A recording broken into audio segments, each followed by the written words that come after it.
Moray Verabotai, Shalom Ubracha.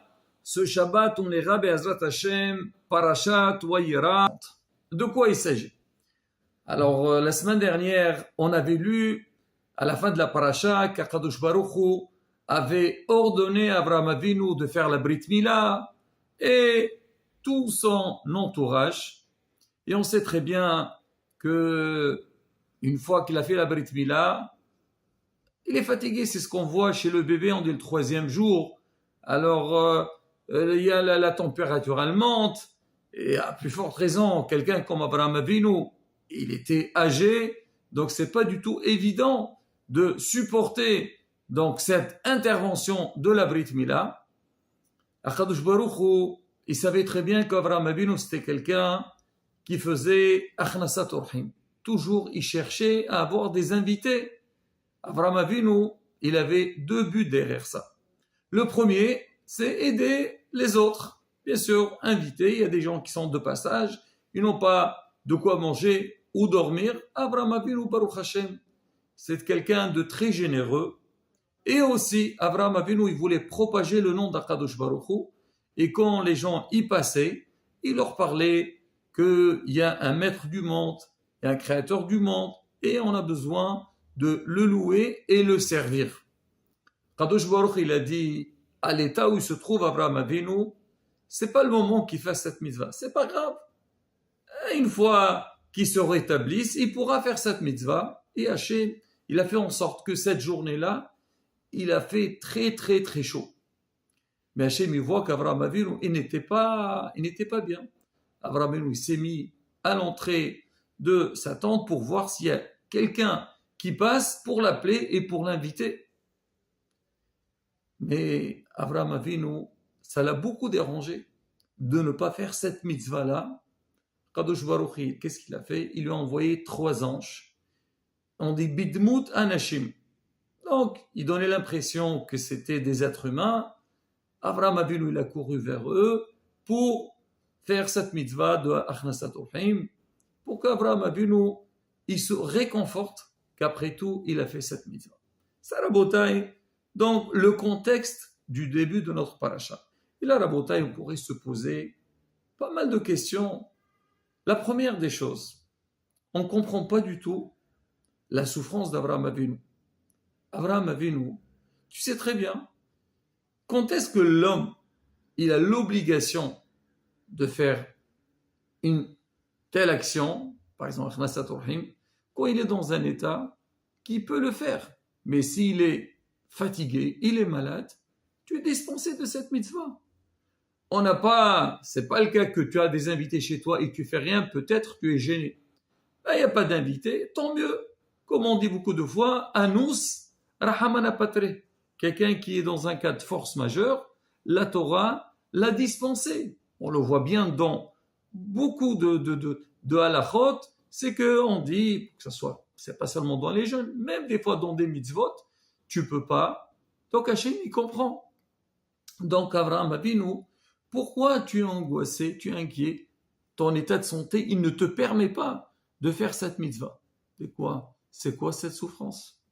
De plus, d'accord Abraham Avinu, toi tu dis tu as envie de faire cette mitzvah, d'accord, s'il y a des gens, vas-y fais la mitzvah. Il fait chaud, personne n'est sorti, c'est pas la fin du monde. Demain, Bezat Hashem, il y aura du monde et tu le feras. Et ce qui est plus étonnant, c'est qu'Akadosh Baruch Hu, il se dit c'est vrai Abraham Avinu, il n'est pas bien, moi je dois faire quelque chose, je dois lui envoyer, changer la nature, et je vais envoyer des anges pour que Abraham Avinu, il puisse faire la mitzvah. Hachem, laisse Abraham Avinu un petit moment, et il va voir qu'il n'y a pas d'invité. Et en plus, il est fatigué. Il va se dire, il n'y a pas, aujourd'hui, on ne peut pas faire cette mitzvah, il n'y a pas de problème, c'est pas de ma faute. Alors, Bémet, il faut comprendre, c'est quoi la pensée d'Abraham Avinu, c'est quoi la vision d'Abraham Avinu vis-à-vis de cette mitzvah-là, et pourquoi Hachem, il a tenu que Abraham Avinu fasse cette mitzvah. Alors, pour répondre à cette question, on va faire une petite introduction avec un passage de Pirkei Avot que tout le monde connaît. C'est écrit Al Shlosha Dvarim Ha'olam Omed, sur 3 choses, le monde y tient. Al Torah, ala avoda ve'al gibnut hasadim. Pour que le monde il puisse tourner, pour que le monde existe, on a besoin de respecter ces 3 mitzvot, ces 3 points-là. Le premier, c'est l'étude de la Torah. Comme c'est écrit, Emlo bereti yomam valayla, hokot shamayim ba'ars lo samti. Kadosh Baruch, il a dit, s'il n'y a pas cette alliance de l'étude de la Torah, que le juif, il doit étudier la Torah jour et nuit, Hachem, il n'aurait pas créé le monde. Donc, l'objectif de la création du monde, c'est pour qu'il y ait l'imoud à Torah, l'étude de la Torah dans le monde.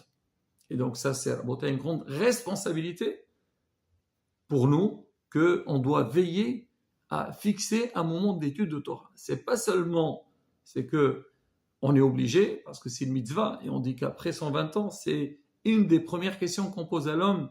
Est-ce que tu as étudié la Torah ou pas? La Torah ou pas? Mais en dehors de ça, même si tu dis, bon, j'ai pas envie de faire cette mitzvah, il faut savoir, s'il n'y a pas d'étude de Torah, Hazve Shalom, le monde, il peut être détruit. Deuxième, c'est la avoda. C'est quoi la avoda? C'est les sacrifices, le travail dans le Beit HaMikdash. Aujourd'hui, on n'a pas le Beit HaMikdash, on dit c'est la prière qui représente donc la avoda. Pareil aussi dans le bouteille. La prière, il ne faut pas se dire, bon, moi j'ai pas envie de prier, de toute façon je fais des demandes. Non. Le fait que nous viens à la synagogue, on fait des prières, grâce à nos prières, à Kadosh Baruch Hu, donc il fait, le monde il continue. Donc, c'est nouvelle. Et la troisième chose, c'est Gmilot Hasadim, c'est la bienfaisance. Ça veut dire quoi la bienfaisance? C'est s'entraider. Si on connaît des gens qui sont dans le besoin, dans n'importe quel domaine, c'est vrai en règle générale, on pense à l'argent, mais il faut aider les autres. Alors, si Hazve Shalom, il n'y a pas ces 3 points sur terre, le monde, il peut disparaître. Maintenant, on va essayer de réfléchir ensemble à la bataille.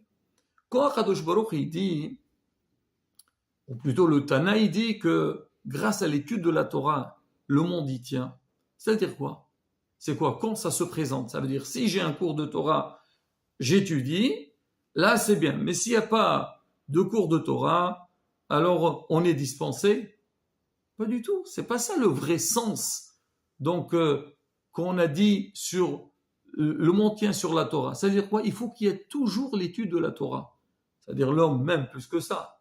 Bon, vous allez me dire, chacun est son niveau. On dit ce qu'on dit, bitul Torah, que l'homme il doit étudier la Torah. Si tu travailles, tu es occupé, d'accord, mais sinon, il faut pas se dire non, ça y est, maintenant, comment dire, je me repose. Non, c'est une obligation. Parce que chaque fois qu'on étudie la Torah, on donne l'oxygène sur terre. Donc cette mitzvah, elle est illimitée. Il faut tout le temps qu'il y ait l'imoud de Torah. Certains ils disent, pourquoi on dit que le globe est rond, c'est que des fois dans des endroits il y a le jour, des autres il y a la nuit, et vice versa. C'est qu'il y a toujours la journée dans le monde pour qu'on puisse toujours, il y a toujours l'étude de la Torah dans le monde. Parce que le monde sans Torah, il ne peut pas exister. Pareil aussi pour les sacrifices, c'est tout le temps, il faut toujours être là. On ne va pas dire aujourd'hui on fait et demain on ne fait pas. Non, c'est tout le temps. Achnasat Urhim aussi, c'est vrai qu'en règle générale, l'homme y pense. Quand est-ce que moi j'ai une obligation de faire du bien vers les autres? C'est quand ça se présente. Si je vois quelqu'un qui est malheureux, quelqu'un qui est dans le besoin, j'irai vers lui. Mais sinon, je suis dispensé. Barabotaï, c'est faux. C'est que, c'est vrai, donc quand on a quelqu'un devant, il faut qu'on le fasse. Mais l'homme, il doit veiller que tout le temps, il y a de l'aide, ben adam la havero, entre les créatures. Et ça, c'est quelque chose à laquelle on doit veiller, faire en sorte que toujours ça existe. Et bien, Maître Rabotai, si on réfléchit, il y a toujours quoi faire. Mais c'est pas une mitzvah qui est occasionnelle. Quand ça se présente, je fais, et ça se présente pas, je suis dispensé. Non, tu dois payer. Et là, Rabotai, j'ouvre une petite parenthèse. Et c'est vrai, il y a une grande erreur chez l'être humain que ça arrive. Je ne veux pas dire souvent, parce que Baruch Hashem, il y a des gens qui ont compris ça et ils travaillent sur ce point-là. Des fois, quand est-ce qu'on se réveille à aider notre prochain, c'est qu'on le voit dans une détresse, où on voit il a coulé. On dit, le pauvre, il a des problèmes. Viens, on va l'aider. Raboter la force. C'est vrai qu'on voit quelqu'un qui a besoin, on vient l'aider, c'est très important. Mais la force, c'est quoi? C'est anticiper. Si hasbi shalom, tu sais que quelqu'un, il peut tomber ou il peut avoir des problèmes, alors va maintenant, avant qu'il tombe, va l'aider. Ce que la Torah elle dit, soutiens-le, ne le laisse pas tomber. Parce que chez Mishmon, une fois qu'il est tombé, c'est pas du tout évident de le soulever, de le redresser. Mais quoi qu'il arrive, il faut savoir que cette mitzvah de Gmilut Hasadim, c'est quelque chose qui doit être tout le temps présente sur terre. Parce que si on ne la fait pas, si elle n'existe pas, bah, le monde il peut disparaître. Et justement, ça c'était l'idée d'Abraham Avinu. C'est vrai qu'Abraham Avinu, à l'état où il était, c'était pas du tout évident. À son âge, après une Brit Mila, il fait très chaud, donc c'est pas évident. Mais Abraham Avinu, il s'est dit, mais si maintenant je ne veux pas faire Khasat Rahim, le monde ne peut pas tenir. C'est pas possible qu'il n'y a pas ne pas aider les autres. C'est-à-dire aider les autres, c'est quelque chose qui doit être, comme on dit, inculqué en nous. Et c'est pour ça qu'Abraham Avinu, malgré les difficultés qu'il avait, il a essayé de tout faire. Il n'était pas bien, il voulait faire cette mitzvah. Et qu'est-ce qu'il a fait, Kadosh Baruch Hu? Il a validé. Il dit, tu as raison, Abraham. Il faut qu'il y ait Akhnasat Rahim.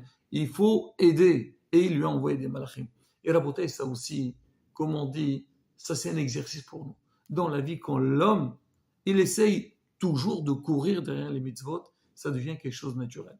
Et surtout, si on veut parler par rapport à notre entourage, par exemple, les enfants, il y a l'éducation, c'est vrai, on leur apprend des choses. Mais quand les enfants, ils vivent, ils voient un monde dans lequel, un monde de chesed, on s'entraide, ça devient quelque chose de naturel. On n'a pas besoin qu'ils grandissent pour leur apprendre quand vous avez ou vous auriez, vous aider les autres. Non, c'est quelque chose de naturel. Oui, on invite, on aide, on s'intéresse aux autres. Ça devient quelque chose de clair dans la vie. Et bien, cet Hachem, on pourra l'accomplir facilement. Et la beauté, il faut savoir une chose. Quand l'homme, il cherche, comme on le dit toujours, le chemin que tu veux prendre, Hachem, il t'aidera à le faire. Même que des fois, on pense c'est impossible, c'est pas vrai. Si toi, tu es convaincu et tu es sincère, tu verras que ça va arriver. Qu'on puisse accomplir donc ces trois belles mitzvot, les Torah, les prières, aider les autres, Amen, Shabbat, Shalom, on vorach.